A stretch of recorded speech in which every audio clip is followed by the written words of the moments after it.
और ये सीधी तस्वीरें आपको दिखा रहे हैं। हेमा मालिनी नामांकन करने के लिए पहुंची हैं। हेमा मालिनी, स्वतंत्र देव सिंह उनके साथ मौजूद हैं, नामांकन दाखिल करने के लिए आई हुई हैं। दूसरे चरण में वोटिंग होनी है मथुरा में। और ये बेहद एक्सक्लूसिव तस्वीरें। एक तरफ हेमा मालिनी के नाम पर विवाद छिड़ा हुआ है। कांग्रेस के नेता रणदीप सुरजेवाला ने विवादित शब्द उनके नाम पर बोले हैं। सोशल मीडिया पर उनका वीडियो भी वायरल है, लेकिन हेमा मालिनी ने इस पर किसी तरह की अमर्यादित अभद्र भाषा का इस्तेमाल नहीं किया। उन्होंने दो टूक कहा कि जो जैसी सोच रखता है और जिसको जैसे राजनीति में अपनी छवि बनाने की चाहत होती है, वो उसी तरह के शब्दों का इस्तेमाल करता है। तो बेहद एक्सक्लूसिव तस्वीरें आपको दिखा रहे हैं। तीसरी बार चुनावी मैदान से हैं। हालांकि अब तक हेमा मालिनी को मुकाबला देने के लिए यहां पर कांग्रेस किस कैंडिडेट को घोषित करेगी, ये साफ नहीं हो पाया है। बॉक्सर विजेंद्र, जो कि यहां से पहले कैंडिडेट घोषित किए जाने की उनके नाम की चर्चा थी, कांग्रेस के टिकट पर वो यहां चुनाव लड़ सकते थे, उन्होंने बीजेपी का दामन थाम लिया। बीजेपी के साथ वो जुड़ चुके हैं। तो अब ऐसे में ये देखना बहुत दिलचस्प होगा, जो हाल ही में कांग्रेस ने अपने यहाँ पर कैंडिडेट घोषित किए हैं, क्या उनका टिकट कट के किसी और को यहाँ पर हेमा मालिनी के सामने मुकाबला करने के लिए उतारा जाता है या फिर नहीं। बहरहाल आप ये तस्वीरें देखिए, हेमा मालिनी पहुंची हुई हैं नामांकन दाखिल करने के लिए। नितिन गौतम और जानकारी हमें देंगे। नितिन गौतम, हेमा मालिनी अपना नामांकन दाखिल कर रही है, खबरें ये भी थी कि मुख्यमंत्री योगी भी उनके साथ मौजूद रहेंगे। जी देखिए, हमारे दर्शकों को बताना चाहेंगे जो हेमा मालिनी है, इस बार भारतीय जनता पार्टी ने उनको तीसरी बार विश्वास जताया और भाजपा के प्रत्याशी को बनाया है। आज हेमा मालिनी नामांकन कर रही हैं, क्योंकि आज नामांकन का दूसरे चरण के लिए नामांकन का आज आखिरी दिन है, जिसके चलते हेमा मालिनी कर रही हैं। मुख्यमंत्री नामांकन जो सभा है, चुनावी सभा है, उसको संबोधित करेंगे, जिसके लिए मुख्यमंत्री 11:30 बजे मथुरा पहुंचेंगे, सेठ बीएनपत्तर के हेलीपैड पर उतरेंगे और उसके बाद करीब 1 घंटे तक के भारतीय जनता पार्टी कार्यकर्ताओं से मुलाकात करेंगे और उसके बाद जनता को संबोधित करेंगे। उसके बाद 12:30 बजे यहाँ से गोरखपुर चले जाएंगे। तो हेमा मालिनी ने जो नामांकन जो सभा नाम है, उससे पहले नामांकन किया है और नामांकन हेमा मालिनी नामांकन कर रही है। जी,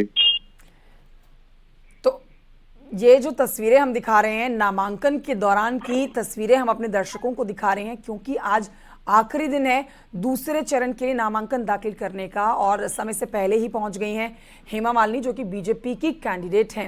नितिन गौतम, जो जानकारी मिल रही है वो ये भी है कि एक तरफा मुकाबला ही यहाँ पर होने वाला है। हालांकि कांग्रेस ने अपने कैंडिडेट की घोषणा तो कर दी है, पर यह भी कयास लगाए जा रहे हैं कि कभी भी उस कैंडिडेट का पत्ता कट के एक नए नाम की घोषणा कर दी जाएगी।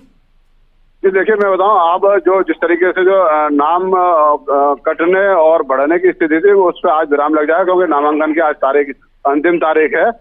जिसको भी नामांकन करना है आज तक नामांकन कर सकता है, लेकिन लिहाजा जिस तरीके से पिछले कई दिनों से कयास लगाए जा रहे थे कि जो कांग्रेस नेता है विजेंद्र सिंह है, वो यहाँ से चुनाव लड़ सकते हैं। तो विजेंद्र सिंह अगर कांग्रेस के प्रत्याशी होते तो चुनाव बड़ा दिलचस्प होता, लेकिन भारतीय जनता पार्टी में विजेंद्र सिंह शामिल हो गए, जिसके बाद हेमा मालिनी का रास्ता एक तरफा साफ हो गया है, इसको कहा जा सकता है। और भारतीय जनता पार्टी के सामने यहाँ पे कोई ऐसा कैंडिडेट नहीं है जो हेमा मालिनी को टक्कर दे सके, क्योंकि हेमा मालिनी की अपनी एक छवि है, लगातार 2 बार से सांसद रही है, निर्विवाद रही है। अगर हम बात करें तो खुद स्टार प्रचारक भारतीय जनता पार्टी के रही है, जो भारतीय जनता पार्टी के लिए लगातार प्रचार करती रही है और भारतीय जनता पार्टी के सीटों में लगाया उन्होंने इजाफा कराया है। तो ऐसे में कहना कोई अतिशयोक्ति नहीं होगी कि हेमा मालिनी के लिए चुनाव जो है कोई टिपिकल है या महत्वपूर्ण है या उनके सामने कोई ऐसा प्रत्याशी है जो उनको टक्कर दे सकता है। तो कहा जा सकता है, क्योंकि मथुरा, अयोध्या, काशी भारतीय जनता पार्टी के एजेंडे में रहे, यहाँ सनातन की हमेशा बात रही है, हमेशा मुख्यमंत्री यहाँ आते रहे, तमाम योजना चल रहे हैं, ब्रज का विकास भी लगातार हो रहा है, हेमा मालिनी भी खुद कर रही हैं। इसी को दृष्टिगत रखते हुए जो मथुरा की जो जनता है, उनका जो मन है, अगर हम बात करें तो वो हेमा मालिनी की तरफ है, भारतीय जनता पार्टी की तरफ है, क्योंकि सुरक्षा मिली है, विकास हुआ है। जी, बीजेपी की टिकट पर चुनाव लड़ रही हैं और अपनी जीत की हैट्रिक का भी दावा कर रही हैं। तस्वीरें एक्सक्लूसिवली आपको दिखा रहे हैं, नामांकन दाखिल करने पहुंची हुई है हेमा मालिनी। नितिन गौतम, शुक्रिया आपका जानकारी के लिए।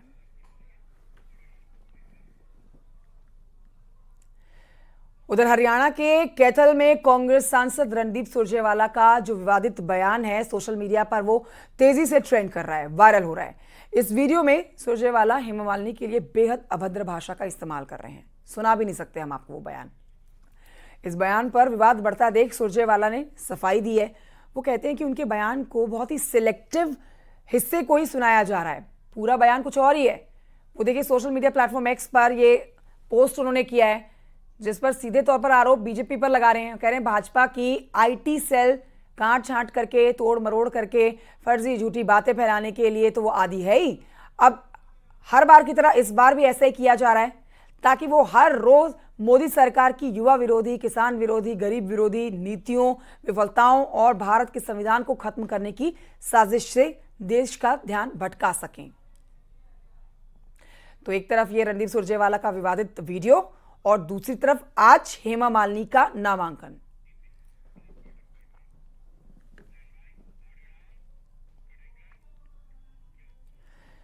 तो कांग्रेस नेता रणदीप सुरजेवाला के बयान पर डिप्टी सीएम ब्रजेश पाठक ने कहा है कि हेमा मालिनी के खिलाफ बयान की मैं कड़ी निंदा करता हूं। कांग्रेस पार्टी को इसके लिए माफी मांगनी चाहिए। देखिए, कांग्रेस और विपक्ष पूरी तरह से डिरेल्ड है। हेमा मालिनी जी के खिलाफ जो बयान कांग्रेस पार्टी के एक बड़े नेता ने दिया है उसका मैं खंडन करता हूं, भर्त्सना करता हूं। कांग्रेस पार्टी को इसके लिए माफी मांगनी चाहिए और लगातार इस प्रकार का नारी शक्ति का अपमान कांग्रेस पार्टी के नेता कर रहे हैं। इनको पूरे देश से माफी मांगनी चाहिए। आने वाले समय में देश की जनता कांग्रेस पार्टी को कभी माफ नहीं करेगी। बीजेपी प्रवक्ता शहजाद पूनेवाला ने रणदीप सुरजेवाला के बयान पर करारा पलटवार किया। उन्होंने कहा कि कांग्रेस की पहचान ही रही है कि वो नारी शक्ति पर बार बार अपमान करता रहे उनका। सुनिए। जो अभद्र टिप्पणी जो उन्होंने की है हेमा मालिनी जी को लेकर, वो दोहराई भी नहीं जा सकती। ऐसी टिप्पणी ये दिखाती है कि किस प्रकार से कांग्रेस पार्टी की महिला विरोधी सोच है। अभी कर्नाटका कांग्रेस के एक नेता ने जिस प्रकार की टिप्पणी महिलाओं को लेकर की, साइना नेहवाल जी ने उस पर ट्वीट भी किया कि महिलाओं का किरदार केवल रसोई तक सीमित है।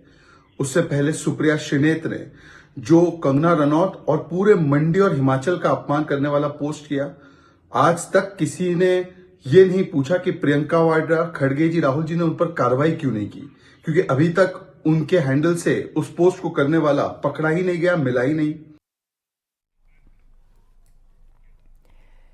इन्हीं खबरों के साथ एक छोटे से ब्रेक के लिए रुकना होगा, जल्द लौट रहे हैं।